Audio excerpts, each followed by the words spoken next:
Assalamualaikum warahmatullahi wabarakatuh. Selamat pagi semuanya. Puji dan syukur marilah kita panjatkan kehadirat Allah Subhanahu wa taala atas segala nikmat yang telah diberikan kepada kita. Salawat beserta salam semoga selamanya terlimpah curahkan ke junjungan kita Nabi besar Muhammad sallallahu alaihi wasallam. Yang saya hormati guru pengajar saya, Bapak Cucu Samsul Ma'arif SPDI, teman-teman yang saya banggakan. Terima kasih kepada guru pengajar saya yang telah memberikan kesempatan kepada kelompok kami untuk mempresentasikan hasil diskusi kami yang berjudul Bercermin dari Peradaban Islam pada Masa Kejayaan. Perkenalkan, saya Olin Wulandari, ketua dari kelompok 3 yang anggotanya ada 7 orang, yaitu ada Mia Trilestari sebagai moderator, Puspa Sri Maharani sebagai sekretaris 1, Karina Winda Eviani sebagai sekretaris 2, Cindy Indiani, Yola Sustilawati, dan Maya Siti Sarah sebagai penyaji. Adapun rangkaian acara yang akan dilaksanakan akan dijelaskan oleh moderator saya, yaitu Mia Trilestari. Baik, terima kasih Olin. Nah, saya akan memberitahukan rangkaian acaranya, yakni pertama, pembacaan materi diskusi, kedua, kesimpulan sekaligus penutup. Langsung saja kepada acara yang pertama, yakni pembacaan materi. Kepada teman-teman saya langsung saja kepada acara yang pertama, yakni pembacaan materi diskusi. Kepada teman-teman saya persilahkan. Baik, materi pertama dari bab 13 ini yaitu tentang perkembangan ajaran Islam. Risalah Islam dimulai tahun 611 Masehi saat Nabi Muhammad SAW diangkat sebagai Rasul. Diteruskan oleh Khulafaur Rasyidin selama kurun 632 sampai 660 Masehi. Kemudian dilanjutkan oleh Umayyah 661 sampai 750 Masehi dan Daulah Abbasiyah 750 sampai 1298 Masehi. Umat Islam mencapai puncak kejayaan di masa Khalifah Abdurrahman Al-Zakil 756 sampai 785 Masehi dan Khalifah Harun Ar-Rasyid 786 sampai 809 Masehi. Di masa itu hanya ada 2 negara superpower di barat berkedudukan di Cordova, Spanyol, dan timur yang berkedudukan di Baghdad, Irak. Keduanya sama-sama negara Islam yang mampu membawa kemakmuran dan kesejahteraan. Islam mampu mengungguli peradaban lain sekaligus menyelesaikan berbagai problematika yang terjadi pada masa itu. Faktor yang mendorong kemajuan peradaban umat Islam ada dari faktor internal dan juga faktor eksternal. Dari faktor internal yang pertama ada konsistensi dan istiqomah umat Islam pada ajaran Islam. Yang kedua, ajaran Islam yang mendorong umatnya untuk maju. Yang ketiga, Islam sebagai rahmat seluruh umat. Yang kedua ada faktor eksternal, yaitu yang pertama terjadinya asimilasi antar bangsa Arab dan bangsa-bangsa lain yang lebih dahulu mengalami perkembangan dalam ilmu pengetahuan. Pengaruh Persia pada saat itu sangat penting di bidang pemerintahan. Selain itu, mereka banyak berjasa dalam perkembangan ilmu filsafat dan sastra. Dan yang kedua, gerakan terjemah pada masa periode klasik. Usaha penerapan kitab-kitab asing dilakukan dengan giat sekali. Pengaruh gerakan terjemahan terlihat dalam ilmu pengetahuan umum, terutama di bidang astronomi, kedokteran, filsafat, kimia, dan sejarah. Yang kedua, perkembangan ilmu pengetahuan. Yang pertama ada filsafat Islam. Filsafat Islam yaitu sistem berpikir tentang hakikat segala sesuatu berdasarkan ajaran Islam yang tertuang di dalam Al-Quran dan Hadis. Tujuannya agar setiap muslim memiliki wawasan yang luas, menyeluruh, teratur, dan terpadu. Selalu bertanya dan dapat menghargai pendapat orang lain, tidak cepat puas terhadap prestasi yang telah dibuat.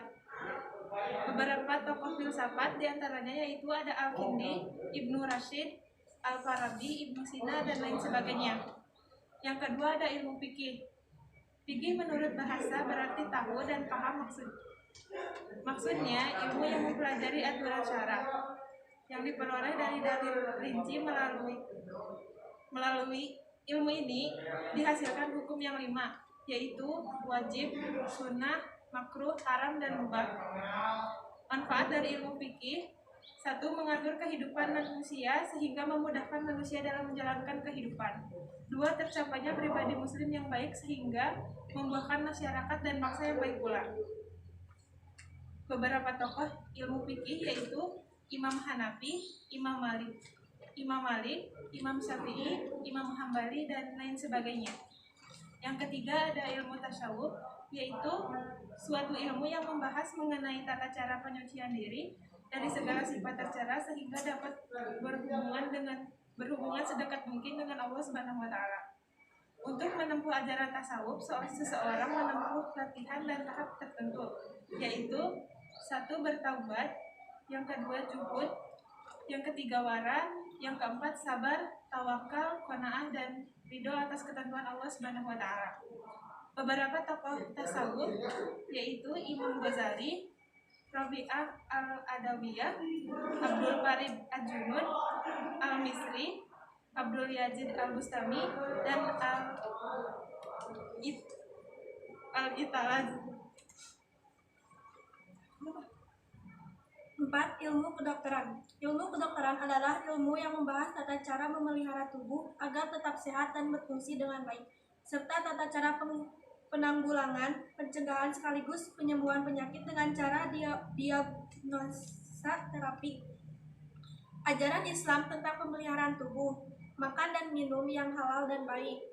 Quran Surat Al-Baqarah ayat 2, surat kedua ayat 168. 2. Istirahat yang cukup. Quran Surat An-Naba surat 72 ayat 9-10. 3. Jangan membebani tubuh di luar batas kemampuan. Quran Surat Al-Baqarah surat 2 ayat 286. 4. Berolahraga teratur setiap harinya. 5. Lekas berobat jika terjangkit penyakit. Beberapa tokoh bidang kedokteran: Hunain bin Ishaq 809-874, Abu Bakar Muhammad Zakaria Razi, Ibnu Sina, Ibnu Rashid, Abu Marwan Abdul Malik, Abdul Qasim Ajahrawi, dan lain sebagainya. 5. Ilmu sejarah. Ilmu sejarah adalah ilmu yang mempelajari tentang bagaimana peristiwa masa lampau yang meliputi waktu, tempat, pelaku, dan sebab-sebab disusun secara sistematis. Beberapa tokoh sejarah: At-Tabari 839-923 Masehi, Ibnu Qutaibah 828-889 Masehi, Ibnu Khaldun 1332-1406 Masehi. 6. Ilmu geografi.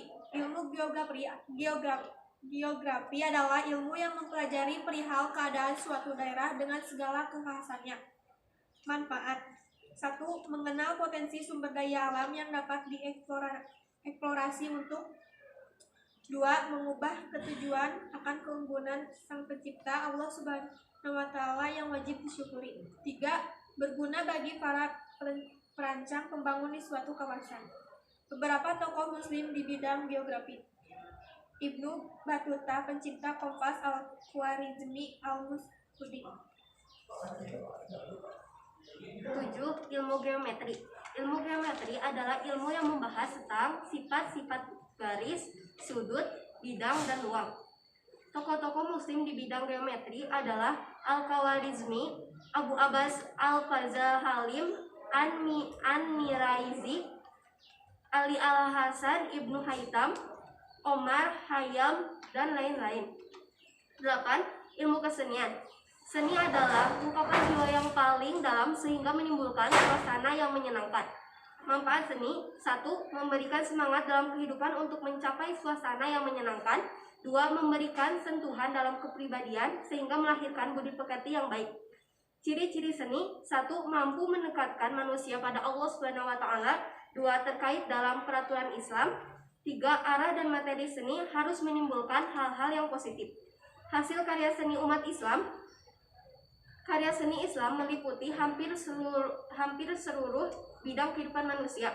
Misalnya pada bangunan masjid, istana, perabotan rumah tangga, pakaian, buku, taman kota, tulisan, dan kaligrafi. Contohnya, satu menara Contoh hasil karya seni: 1. Menara Masjid Sultan Hasan di Maroko. 2. Masjid Hagia Sophia di Istanbul. 3. Istana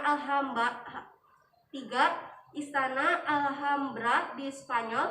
4. Taj Mahal di India. C. Pusat-pusat peradaban Islam pada abad dan pertengahan. Yang ke-1, Baghdad atau Irak. Kota Baghdad didirikan oleh Khalifah Al-Mas'ud Bani Aspasiyah pada tahun 762 Masehi, di mana pembangunannya memperkerjakan 100 orang badan. Berarti keadilan di kota inilah peradaban Islam bersinar prestij politik, supremasi ekonomi dan aktivitas intelektual merupakan 3 keistimewaan di kota ini. Ratusan ribu buku dari berbagai disiplin ilmu terkumpul dalam perpustakaan mewah dan megah, yaitu Baitul Hikmah. Kemegahan dan keindahan, kehebatan Baghdad hanya tinggal kenangan setelah kota ini di bumi hanguskan oleh Hulaguhan tahun 1258 Masehi. Semua bangunan termasuk istana, emas, dan buku di bumi dihanguskan tahun 1400 Masehi. Baghdad diserang lagi oleh pasukan Timur Leng, dan tahun 1508 Masehi diserang oleh tentara kerajaan Syawawi. Kota Baghdad pada periode kini dibangun kembali, tetapi sangat jauh dibandingkan oleh Baghdad pada kejayaan Islam. Yang kedua, Kairo atau Mesir. Kota Kairo dibangun pada tahun 358 Hijriah atau 969 Masehi oleh Panglima dinasti Pasmiliyah atas perintah Khalifah Al-Mu'izz Libnillah. Setelah pembangunan selesai, As-Sikili mendirikan Masjid Al-Azhar pada tanggal 17 Ramadan 358 Hijriah. Periode selanjutnya, masjid ini dikelilingi sebuah universitas yang masih berdiri megah sampai saat ini, yaitu Universitas Al-Azhar. Inilah kota satu-satunya yang selamat dari brutalnya pasukan Mongol. Yang ketiga yaitu Isfahan atau Persia, Iran. Isfahan adalah kota terkenal di Persia, pernah menjadi ibu kota kerajaan Safawi. Kota ini berada di bawah kekuasaan Islam sejak tahun 19 di bawah kekhalifahan Umar bin Khattab. Kota ini ramai dan luas yang terletak di atas Sungai Jeddah. Masjid termegah di dunia pun turut menghiasi kota dengan nama Masjid Shah yang dibangun oleh Khalifah Abbas I, Raja Safawi. Yang keempat, Istanbul di Turki. Istanbul merupakan kerajaan Turki Utsmani. Kota ini sebelumnya merupakan ibu kota kerajaan Romawi Timur yang bernama Konstantinopel. Kota ini takluk di bawah kekuasaan Islam pada masa Sultan Muhammad Al-Fatih. Al-Fatih sendiri membuat kebijakan toleransi yang tinggi, yaitu memberikan kebebasan beribadah sesuai dengan kepercayaan mereka masing-masing. Hasil toleransi ini diwujudkan dalam bentuk kerelaan Muslim menyerahkan gerejanya untuk diubah menjadi Masjid Hagia Sophia. Lalu yang kelima, Delhi di India. Delhi adalah ibu kota dinasti Islam di India. Kota ini berada di pinggir Sungai Jamna. Dinasti Mamluk mendirikan Masjid Quds Islam dengan menara menjulang setinggi 257 kaki dengan nama Quds Manar yang dihiasi gapura kemenangan yang sangat megah dan indah. Pada waktu Shah Jahan berkuasa, beliau mendirikan Taj Mahal di Agra dan mendirikan kota Shah Jahan Abad. Lalu yang keenam, Cordova di Spanyol. Cordova adalah kota yang terletak di sebelah selatan Gunung Sierra di Cordova dan di tepi sungai Guadalquivir. Kota ini awalnya adalah ibu kota kerajaan Kristen Visigot sebelum dipindahkan ke Toledo. Penaklukan Spanyol oleh pasukan Islam terjadi pada saat Khalifah Walid bin Abdul Malik di bawah pimpinan Tariq Ibnu Ziyad. Kemajuan Iptek di Cordova tidak terlepas dari peran dua khalifah pencinta ilmu, yaitu Abdul Rahman An-Nasir dan anaknya Al-Hakam. Keduanya memerintahkan pengawalnya, bahkan beliau mencari dan memberi buku-buku ilmu pengetahuan baik klasik maupun kontemporer. Bahkan beliau sendiri mengirimkan surat pada penulis-penulis terkenal untuk mendapatkan karyanya dengan imbalan yang sangat tinggi. Di kota inilah berdiri universitas dengan perpustakaannya yang mengoleksi buku kira-kira 400.000 buku. Kota ini juga dilengkapi 491 masjid dan 900 pengajian umum. Setelah itu, masa keemasan di bidang ilmu pengetahuan dan sastra terjadi di Spanyol. D. Pengaruh peradaban Islam abad pertengahan terhadap kemajuan Eropa. Spanyol adalah negeri terpenting bagi Eropa untuk menyerap peradaban Islam.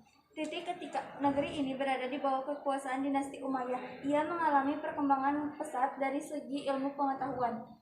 Tahun 1118 sampai dengan 1805 Masehi, kalangan bangsawan dan dewan gereja Eropa membangun rumah mereka dengan meniru motif Islam Hispanik untuk keilmuan mereka. Ibnu Rashid 1120 sampai dengan 1198 Masehi. Pengaruh Ibnu Rashid sangat besar di Eropa dengan memunculkan gerakan Averroisme. Bahasa Arab. Selama Islam berkuasa di Spanyol, banyak nama-nama benda yang dikenal di barat berasal dari bahasa Arab. Menunjukkan perilaku yang mencerminkan penghayatan sejarah perkembangan Islam pada abad pertengahan. Sebagai generasi penerus, memahami peradaban Islam mutlak dilakukan. Hal itu bertujuan bukan untuk nostalgia semata, tetapi lebih penting dapat digunakan seperti 1. Kajian ilmiah bahwa kejayaan Islam terbukti pernah ada di dunia. 2. Untuk tetap memelihara semangat membangun dalam rangka mencapai kemajuan di segala bidang yang menjadi profesinya. 3. Mengambil pelajaran tentang bagaimana cara umat Islam dahulu mampu menjadi negara superpower di dunia. 4. Timbul tanggung jawab yang tinggi untuk senantiasa memperjuangkan tercapainya kemuliaan Islam dan kaum muslimin dan kesejahteraan umat manusia secara menyeluruh.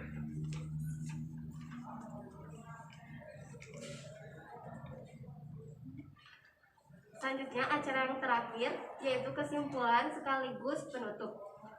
Dapat disimpulkan bahwa sejarah kebudayaan Islam merupakan ilmu pengetahuan yang amat penting untuk dipelajari, terlebih bagi kita umat Islam.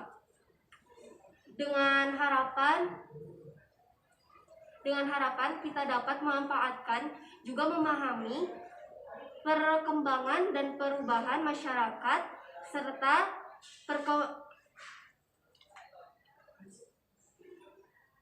dapat